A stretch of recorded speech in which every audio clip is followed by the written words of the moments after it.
তৈরি করছি ডিম আলুর চপ ও সংরক্ষণ। কড়াইতে দিয়ে দিলাম তেল, তার মাঝে 2টি বড় সাইজের পেঁয়াজ কুচি, 4-5টি কাঁচা মরিচ কুচি দিয়ে এগুলোকে তেলে ভেজে নিচ্ছি। তার মাঝে দিচ্ছি 1/2 চামচ করে আদা ও রসুন বাটা। কিছুটা ভেজে নেওয়ার পর দিয়ে দিলাম স্বাদ মতো লবণ, 1 চামচ কালো গোলমরিচের গুঁড়া, দিয়ে দিলাম আলুর পেস্ট, সামান্য একটু হলুদের গুঁড়া দিয়ে মিশিয়ে নিচ্ছি।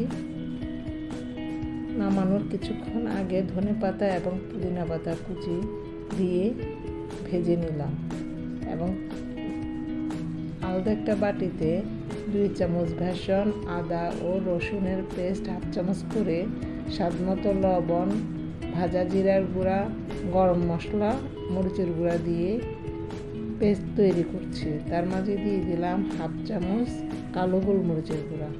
হাতে একটু তেল মেখে তার মাঝে আমি একটি ডিমকে 4 টুকরো করে কেটে 1 টুকরো দিয়ে আমার পছন্দ মতো চপের শেপ দিচ্ছি। আপনারা আপনাদের মতো করে নেবেন।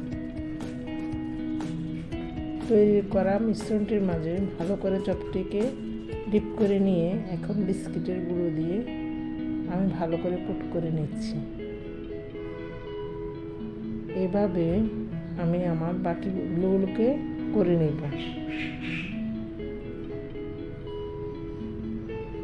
আপনারা আপনাদের পছন্দ মতো যে কোনো শেপে ডিম চপ তৈরি করতে পারেন।